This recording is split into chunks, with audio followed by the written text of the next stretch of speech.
Y bueno, están en México dos periodistas, Lourdes, que tienen un punto de vista distinto sobre lo que está pasando en su país, dos periodistas venezolanos. Sí, y bueno, ellos vinieron a dar una serie pues de entrevistas, de comentarios por parte de la Embajada de Venezuela aquí en México, y bueno, están aquí por la mañana para hablar pues de la situación que se está viviendo en aquel país. Y son Alberto Aranguibel. Alberto, gracias por estar con nosotros. Gracias a ustedes. Periodista venezolano. Y Alejandro Armao. Alejandro, gracias por estar con nosotros. Bueno, están en México. ¿Para qué? Bueno, en principio, para lo que se deduce inmediatamente de lo que ustedes han planteado como introducción. Venezuela ha sido en este momento, en este último periodo, objeto de una agresión sistemática muy intensa que se ha desatado de parte de la oposición al gobierno legítimo del presidente Nicolás Maduro, y en connivencia con medios privados de comunicación, organizaciones internacionales de derecha que han estado apoyando a la oposición en Venezuela para difundir una imagen que no es exactamente la que refleja la realidad verdadera de nuestro país, y que a nosotros como venezolanos nos ha movido a tratar de llevar la verdad de Venezuela a todos esos escenarios donde esta gente se ha activado en una verdadera campaña para difamar, mentir sobre lo que está pasando en nuestro país y confundir a la opinión pública internacional, que consideramos que es un atentado a la verdad y al espíritu democrático que inspira a nuestro país. Alejandro, sobre esto. Bueno, sí, efectivamente Venezuela está en este momento siendo bastante asediada, medios nacionales e internacionales. Nosotros llamamos una hegemonía internacional de la información y la comunicación. Muchísimas transnacionales de la información han estado atentando contra nuestra democracia y reconociendo al presidente legítimo Nicolás Maduro, que para nosotros es nuestro líder legítimo, votado por elección popular, y consideramos que, bueno, es importantísimo estos espacios, sobre todo en uno de los puntos que hemos estado observando estos 2 días que tenemos acá, en el caso específico del tema de las redes sociales. De las redes sociales. Y cómo es el impacto que ha tenido de toda la difamación, de todas las si me permites, Alejandro, Alberto, tenemos que hacer una pausa. Nosotros estamos conversando con dos periodistas venezolanos, con Alberto Aranguibel y con Alejandro Armao. Están en México y nos acaban de decir que ellos consideran que el gobierno de Venezuela es objeto de una agresión sistemática, que se ha difundido información que no es exacta sobre la situación de Venezuela, que hay una campaña para confundir sobre los hechos, sobre la situación, sobre la realidad venezolana, que atenta contra la verdad. Hablaron de transnacionales de la información. Está bien, pero yo quisiera preguntarle a los dos, ¿cómo se justifica la detención, por ejemplo, de Leopoldo López? ¿Cómo explican la forma en que empresas mexicanas como Cemex, ¿no?, tuvieron que salir de ahí? ¿Cómo se explica, después de la votación de diciembre del año pasado, la actitud, la posición del gobierno frente a un Congreso cuando fue derrotado en las urnas? ¿Cómo se justifican hechos, por ejemplo, por el cual hace unas semanas Aeroméxico decidió cancelar sus vuelos a Venezuela simplemente porque no hay cumplimiento de pagos? Y podríamos seguir con 25 ejemplos distintos. ¿Todo esto es una conspiración? Exactamente. Leopoldo López es una conspiración, y lo de Cemex es una conspiración, y lo de Aeroméxico es una conspiración. Las imágenes que vemos de las personas en la frontera de Colombia, todo esto es una campaña de desprestigio. Venga, de periodista a periodista. No nos quiere que yo le responda a todo eso. Tenemos ¿cuántas horas tenemos para este programa? Respóndame lo que quiera. Vamos, el primer punto. ¿Cómo se justifica el caso de Leopoldo López? Y le pediría a usted, o como lo quieran responder, el trato que se le ha dado a empresas mexicanas como Cemex. Bueno, fíjese, empresas mexicanas, la única que hay en Venezuela no es Cemex. es una de las muchas empresas mexicanas que hay más, allá. por favor, dígame más, dígame una empresa hay... mexicana que esté en una buena situación hoy en Venezuela. Una. Bueno, pero perdóname Sí, para sí. entonces poder redondear, porque si no queda en el aire la idea de Estamos que... entre periodistas. Claro, pero también estamos diálogo. frente al público. Sí. Entonces, eso es lo que nos interesa a nosotros, ser lo más claro posible. Y los temas que usted ha tocado, sí, efectivamente son preocupantes, son muy delicados, sobre todo por el tratamiento mediático, que es lo que nosotros queremos, en este caso, dejar aquí en claro. El caso de Cemex es muy particular y tiene algunos aspectos, algunos ribetes. Sabemos que el dueño de la empresa ya no vive, murió. Hace algunos años el que estuvo en Venezuela al Don frente de la Lorenzo empresa, Zambrano, sí, exactamente. Sí. Y falleció también el comandante Chávez, que fue con quien él llegó a un acuerdo de negociación por la empresa. No fue un asalto como se ha vendido desde la derecha en Venezuela. ¿No fue un asunto de contratos? Fue el acuerdo de palabra de Lorenzo Zambrano con el comandante en Chávez. aquel momento, lo que hoy se ha cristalizado como un programa masivo de vivienda único en el mundo, más de 1 millón de viviendas que se han construido. El Estado necesitaba, para adelantar ese proyecto masivo de vivienda, como le digo, una inversión gigantesca, millonaria, que estaba en ese momento proyectando el comandante Chávez, requería de los materiales para la construcción de esas viviendas, porque el Estado no tiene el hábito de abordar un plan de esa dimensión. Y el comandante Chávez trató de buscar las posibilidades, lo planteó en 1, en 2, en 3, en 4 y en 5 oportunidades a Cemex en Venezuela la posibilidad de que le vendiera cemento al Estado venezolano. En las condiciones que el Estado venezolano quería, que no eran las del convenio. Nos los ha dicho la gente de Cemex aquí. Cemex no creyó en el proyecto, en las dimensiones del proyecto venezolano en su momento, y se dio cuenta pues que estaba en una situación muy difícil porque el Estado le estaba pidiendo su aporte, su colaboración en ese sentido, colocando la producción en este proyecto. No hubo posibilidad de acuerdo y el comandante Chávez le dijo, bueno, o usted me vende el cemento o yo le compro la empresa. Y la empresa fue comprada, no fue un asalto en descampado como venden. En los términos y en los precios que fijó el gobierno. Pero tanto fue cierto esto que luego, más adelante, cuando se vio que estaba cristalizando ese proyecto, el mismo señor Lorenzo le pidió a los cubanos la posibilidad de ampliar la empresa en Cuba, la filial de la empresa en Cuba, para vender desde Cuba cemento a Venezuela, que estaba requiriendo mucho cemento. Eso fue lo que demostró que efectivamente hubo una equivocación de Cemex en todo esto, que trató de rectificar después. Cuba le dijo, no, nosotros no vamos a prestarnos para ese juego, y nosotros entonces no nos prestamos para el precio. Yo le estoy respondiendo lo que yo... Está bien. Ahora, Alejandro, Leopoldo López, explíquenos la prisión de Leopoldo López, el hecho de que Leopoldo López sigue en la cárcel. Mire, una persona que llame públicamente por un medio a descargar rabia, odio, a llamar, a convocar a sectores opositores, a sectores no estudiantiles, escuche bien, no estudiantiles, a trancar calles, a colocar guayas para que se degollen los motorizados, a asesinar a personas. Eso no hizo Leopoldo López. ¿Cómo que no? Claro que sí lo hizo. Claro que sí lo hizo. Hay una grabación que dice, claro. No. Grabación que desconocen ellos mismos. No, fíjese. Es uno de los tantos hechos. Lo cierto conocemos es que, el caso y lo hemos seguido. No, cómo no. La compañera ha estado por acá. Sí. Nosotros lo que no quisiéramos es dedicarle todo el programa al señor López, porque si está preso, tiene que pagar efectivamente por su irresponsabilidad de llamar públicamente a medios.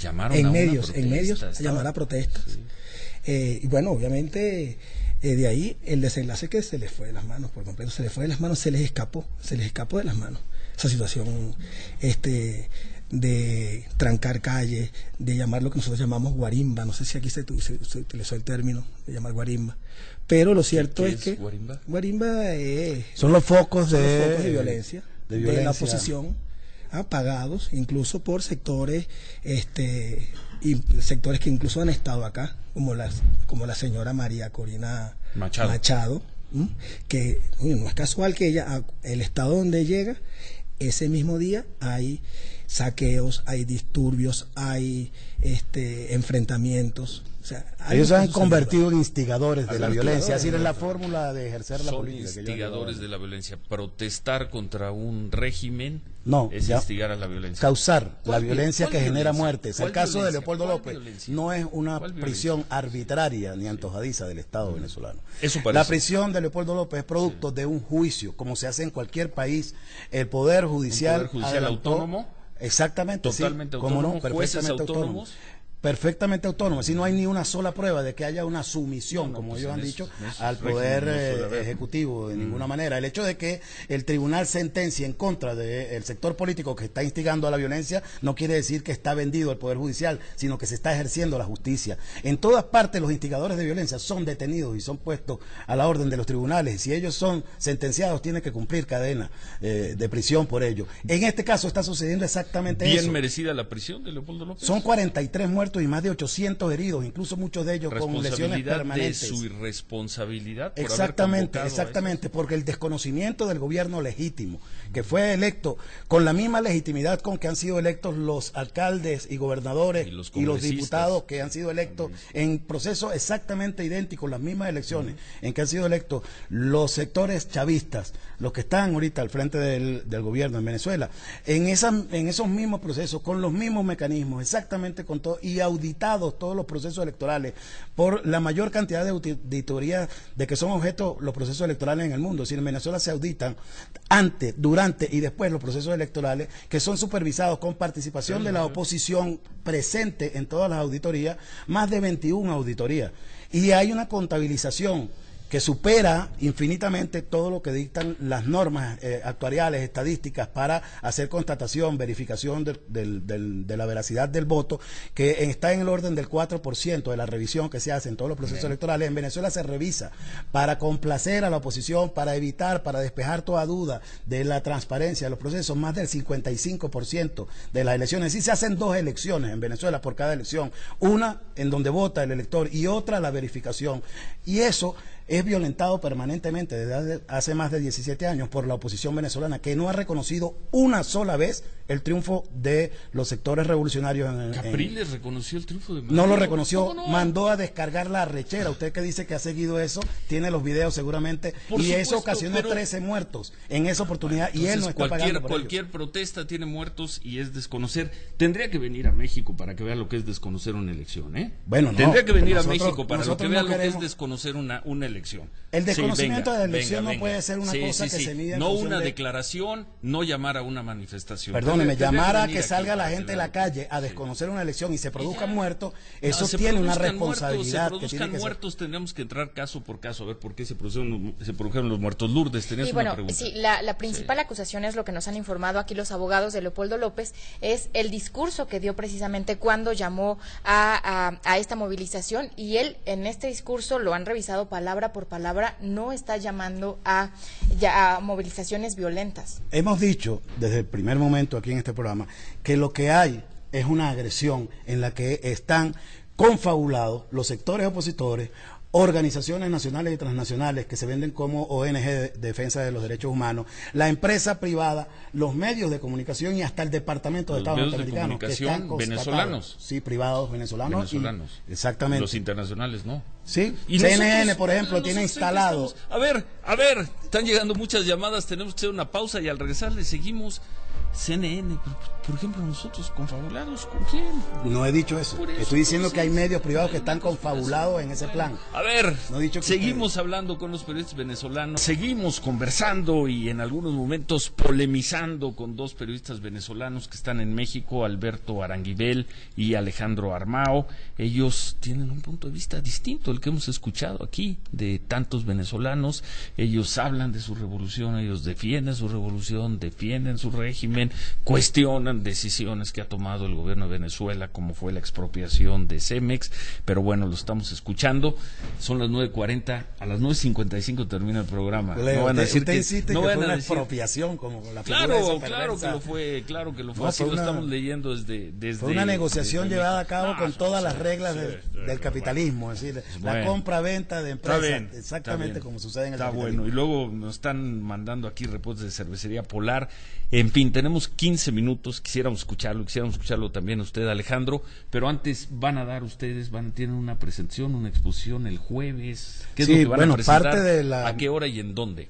Nosotros vamos a estar el día jueves a las 6 de la tarde en la Embajada de Venezuela aquí en México. ¿Que está en dónde? En Polanco.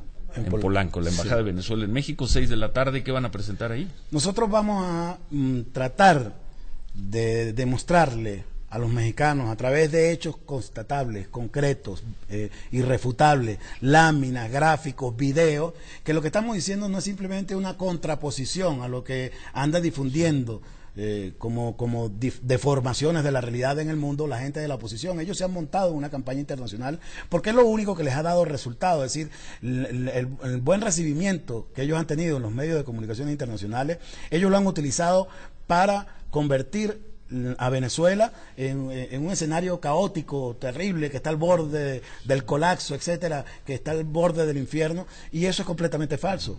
Hay problemas en Venezuela, por supuesto, cómo no, como los hay en la mayoría de los países del mundo. Déjeme recordar aquí a la audiencia que el hambre que padece hoy el mundo, cerca de 1.000 millones de habitantes del planeta, la casi totalidad es en el ámbito del mundo capitalista, del mundo neoliberal, donde está produciéndose ese hambre, que no es un hambre que es estática, no es una pobreza que es estática, es un hambre y una pobreza y una miseria que está generándose, que está creciendo de manera geométrica cada vez más a medida que transcurre el tiempo, porque el capitalismo está generando esa miseria. En Venezuela lo que hicimos fue lo contrario. En Venezuela está creciendo la igualdad social, es el país donde hacia más abajo, se ha reducido. La pobreza está usted creo que ahí tiene una información equivocada. Busque los informes de la ONU al respecto, vea los programas. Hemos visto reportajes, hemos hablado. Perdóneme, yo me estoy remitiendo a los informes del PNUD, el Programa de las Naciones Unidas para el Desarrollo, y verá que Venezuela ha tenido un crecimiento en el desarrollo humano que lo ha llevado de país de desarrollo humano bajo, donde estuvo históricamente, a ser no solo un país de desarrollo humano medio, sino alto.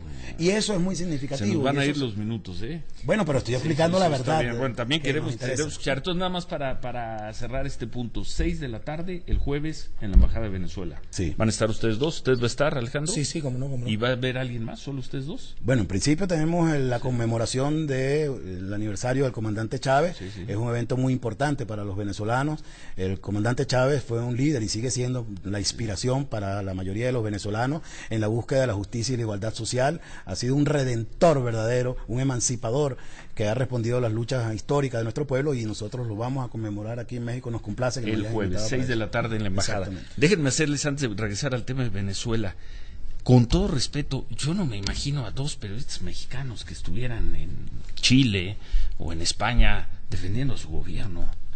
Yo no estoy defendiendo al gobierno. Sí. Usted está hablando estoy hablando de la realidad que ha hecho el chavismo y demás. Pero estoy hablando de lo que se ha hecho de verdad. Estoy hablando de lo que se ha hecho de verdad, de lo que pasa de verdad en mi país. Yo soy venezolano y me duele Venezuela como a usted le duele México. Pero seguramente a usted no le perturbó que viniera Lilian Tintore, que no ha sido electa por nadie, que no es ninguna líder político, a decir una versión completamente alada por los pelos de lo que es Venezuela. Ella no conoce el país. Ella es la esposa de un señor que está detenido. Es confiable y es creíble su versión, como algunas de las cosas que están diciendo. Pero está bien, pero le digo, yo vengo a decir la verdad. La verdad, ya cuando alguien dice que viene a decir la verdad. La verdad que es constatable con hechos fehacientes. Yo me hago de lado. Está bien, bueno, fíjese. Usted viene a presentar usted viene a dar una panorámica, a presentar una serie de datos, de elementos, que eso sea la verdad de Venezuela. Pero yo no pensé que le iba a incomodar a usted. No, a mí no me incomoda, hombre, me siento incómodo. A ver, Alejandro, al contrario, qué bueno, bienvenida a la polémica, como también la hemos tenido con Lilian Tintore. Hay datos importantes que nosotros quisiéramos reflejar. Venga. El primero, que durante el año hay más de 15.000 notas internacionales negativas hacia nuestro país. 1, 2, hay más de 1.125 medios alternativos y comunitarios que son voz hoy presente y vigente en todo el mundo. Eso es gracias a la revolución bolivariana, visibilizando los logros en el área de comunicación. Más de 1 millón de viviendas construidas en una crisis en la que usted está diciendo que el régimen está matando de hambre al pueblo, pero se están 1.120.000 viviendas ya construidas. O sea, es un dato importante cuando en España están sacando a la gente de sus casas arbitrariamente. Entonces, la importancia de los medios alternativos y comunitarios y de todos estos medios ha sido para nosotros una ventana para dar otra visión de lo que está sucediendo en Venezuela. Y se lo está diciendo alguien joven, bastante joven, que tiene muchísimo tiempo trabajando, incluso con Alejandro? Tengo 39 años. 39 años. Sí. Pero bueno, comulgué pues con todas las ideas del comandante Chávez y vengo pues de esa corriente, claramente está corriente de izquierda, pero lo importante es que sepamos que hay un velo de Venezuela y todo lo que sale es negativo. Nosotros viendo las noticias en los lugares a donde llegamos, vemos que solamente se refleja lo negativo, no hay nada positivo que se refleje, nada positivo. Sí. A ver, Alejandro, el programa, yo fui a Venezuela en diciembre para las elecciones de la Asamblea Nacional, recorrí varios regiones del país, varias ciudades, estuve hablando con la gente, no necesariamente con los políticos opositores, y todos nos hablaban, prácticamente todos coincidían en el desabasto de medicinas, de alimentos, las grandes filas que se tienen que hacer de horas para conseguir el alimento, la inseguridad que se veía, y yo la vi también, porque de repente yo quería sacar mi celular en Venezuela y los taxistas, la gente de la calle, la gente del hotel, todos me decían que no se podía, que en Venezuela no se puede ni siquiera caminar tranquilo. Claro, pero tampoco se matan alcaldes en Venezuela todos los meses. Bueno, no, es que sí, pero sí, bueno, pero estamos en la polémica. Si entramos en eso, ya soltamos el pañuelo. Fíjese, hay muchísimos datos que usted está diciendo que obviamente es verdad, no lo estamos desconociendo, pero las colas o las filas, como ustedes le llaman, eso ya es un mecanismo que se lo explicaba el compañero Alberto. ¿Pero cómo un mecanismo? ¿Un mecanismo de quién? O sea, fíjese. Ahí hay grandes capitales que están detrás de toda esa operación, que es para tratar de quebrar la lealtad del pueblo al proceso revolucionario. ¿Tantos años? No es tantos años, es una evolución de una serie de hechos. Viendo las colas, las crónicas que nos hacía Olga Warnat acá detalladas, se paraba afuera de un almacén, que eran en febrero del 2014. Y si no, desde la tarde, desde el 2013. O sea, tanto tiempo. Pero no entiendo por qué les enganchan todo el tema de las colas. Históricamente en América Latina ese ha sido el mecanismo. En Chile, después que asesina a Allende, ¿qué es lo que sucedió? Sucedió exactamente lo mismo. En Chile nadie hace colas para en el 1975 se hicieron colas. Desde hace 30 años nadie hace colas. Simplemente que nosotros hemos resistido más de 5 años con ese mecanismo de coacción. Eso es todo. Claro, lo que está refiriéndose... Y la gente a la que se le coacciona con eso va a las urnas en diciembre y vota a favor de la oposición. Bueno, porque lo que persigue es generar descontento popular. Es un mecanismo para tratar de quebrar la voluntad del pueblo en función de su aspiración de un proyecto de soberanía, cómo ha venido avanzando en 17 años. Es decir, la revolución bolivariana no es solamente esto que está sucediendo ahorita. La revolución bolivariana son muchos acontecimientos de inclusión social que se han dado a través de este periodo, en los que el pueblo ha sido visibilizado de manera sistemática y muy sustantiva. Como yo le hablaba antes de los índices de desarrollo humano, también le puedo hablar de todo lo que significa en el ámbito de la economía, la inclusión no solo del pueblo, de los desposeídos, de los que siempre fueron apartados de todos los beneficios del Estado, sino que también le puedo hablar del mismo sector empresarial, que en su gran mayoría no están plegados a este plan, están buscando la forma de llegar a acuerdo con el gobierno para trabajar bajo un esquema que permita que efectivamente no se le perturbe sus posibilidades de desarrollo, tratando de ser secuestrados, como han sido hasta ahora, por esos sectores que están en connivencia con la derecha venezolana para tratar de sabotear, de cercar, de orillar y arrinconar al gobierno revolucionario, antes del comandante Chávez y ahora del presidente Nicolás Maduro. Lo que están tratando es de hacer un secuestro de la democracia, en definitiva, de nuestro país, porque por la vía electoral jamás obtuvieron ellos una mayoría resonante, como la ha obtenido permanentemente la revolución. Les dieron un buen palo en las elecciones que tuvieron lugar en y ahí diciembre, están, y nadie se lo ha desconocido, nadie les asaltó y ni les robó a ellos su triunfo, y ahí están. Ellos son los que han violentado ese avance de la democracia venezolana, convirtiéndolo... ¿En qué han violentado después del triunfo? Sobrepasamos la amenaza del presidente de la Asamblea Nacional, Henry Ramos Ayub, que dijo que en 6 meses sacaba a Nicolás Maduro al poder, y ya estamos en 7 meses, o sea que... Por eso querían ir por la vía institucional, por la vía legítima, a un recurso de que era revocación de mandato. No, pero eso es una de las acciones. Desde la llegada de... Eso que tienes, eso finalmente lo haces, lo planteas, si lo puedes hacer, lo llevas. Pero perdóname, le quiero ilustrar el escenario en extenso para comprender cuál es la significación real de cada uno de esos hechos. Es decir, la propuesta de la oposición de un referéndum consultivo, que no es revocatorio necesariamente, porque puede ser aprobatorio también, para eso se consulta pueblo. Ese es el carácter profundamente democrático que contempla la revolución bolivariana en la Constitución. Lo que persigue la oposición no es necesariamente un proceso electoral puro, transparente, etcétera, porque la oposición ha actuado siempre tratando de pervertir todos estos grandes logros para colocarlos en función del beneficio de los intereses de los sectores oligarcas pudientes de la sociedad, como ha sido siempre su actitud en toda su actuación. Le ha costado mucho al país, y desde el inicio de este periodo de sesiones de la Asamblea, donde está al frente de manera coyuntural la oposición por ese triunfo que se le ha reconocido. Todos están al frente de manera coyuntural. Bueno, si no exactamente, pero ellos lo consideran que es el gran triunfo que desplazó a la revolución y acabó con la revolución. Entonces fíjense que son matices, usted como comunicador no se lo tendría que decir. El matiz lo digo es para que lo comprenda la audiencia. Pero fíjese, perdone, para rematar la idea. Ellos empezaron con todas las actuaciones a desconocer desde la Asamblea, porque trataron de colocar la instancia, que es uno solo de los 5 poderes en los que hoy está constituido el Estado en Venezuela. Se amplió la democracia a 5 poderes y no a los 3 tradicionales de la democracia representativa.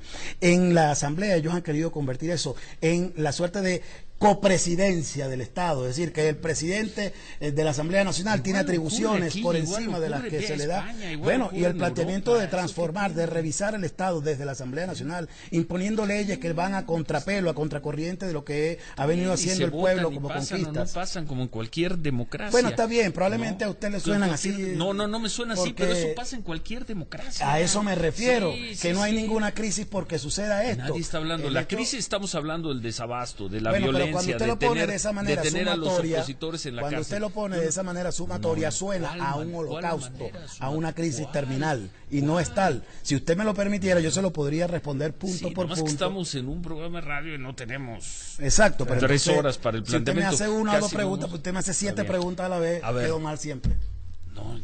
Claro. Está bien, no es la intención. Es más, queremos, uno de los objetivos de que estén aquí, queremos invitarlos aquí, ya que están en México, tener la posibilidad de, cuando se den hechos conflictivos en Venezuela, hechos noticiosos, también poder hablar con ustedes. Y usted podrá venir a la presentación que tenemos el jueves, yo se lo pediría encarecidamente. No puedo ir el jueves a la presentación, no puedo. Bueno, lamento mucho. No puedo, tenía otros compromisos. Cuente con nuestro apoyo, pero ojalá podamos, porque también ha habido una cerrazón por parte de la autoridad venezolana para hablar con nosotros. Ojalá en adelante con ustedes, que son periodistas, así como nos interesa mucho escuchar a Capriles, a María Corina, a Lilian Tintori, a periodistas venezolanos con los que hemos hablado, nos interesaría en esos momentos de crisis estamos perfectamente a la orden. Estamos perfectamente a la orden. Que además usted lo sabe, hay un enorme cariño del pueblo mexicano y el pueblo venezolano. Histórico. Tarde o temprano estas tensiones se disiparán. En México hay más con sus alcaldes asesinados o no. Ya creo, con todo respeto, ya cuando le dicen a uno, pero en tu país están peor las cosas, pues sí. Pero el cariño entre los pueblos se va a mantener. Entonces ojalá tengamos la comunicación. Cuente con nuestra disposición más plena para bienvenida siempre la polémica, Alberto. A mí me encanta también. Ya estaba enojando. Ya se estaba enojando. No, lo absoluto. Igualito. Suerte el jueves. Gracias por estar con nosotros. Gracias. Y el compromiso de platicar. Si nos dejan sus teléfonos, donde los podemos localizar. Cuando venga un asunto importante, uno de esos asuntos que llaman la atención, que son noticias internacionales, para que no digan ustedes que hay una campaña para difundir, también queremos escuchar su opinión. Muchísimas gracias. Y gracias por estar con nosotros. Suerte en México, que los traten bien en México. Nos han tratado muy bien hasta ahora, como siempre. ¿Por qué no? Y nuestro cariño inmenso al pueblo mexicano. Y por ahí va a salir alguien que les va a gritar alguna cosa y muera Maduro y demás. Pues sí, una democracia, no pasa nada. Por lo general nos encontramos mucho respaldo, mucho apoyo, mucho cariño. Espero que no digan que en este programa los tratamos mal. Nunca. No. Y lo verá en mi portal, soyaranguibel.com. Usted métase ahí y va a ver la nota de esto. Nos va a dar con todo ahora que se vaya, pero y estará en su derecho. Gracias Alejandro Armao, gracias Alberto Aranguibel, gracias Lourdes. Qué rápido se nos fue. Rapidísimo. No son buenos para el debate los venezolanos, Gracias.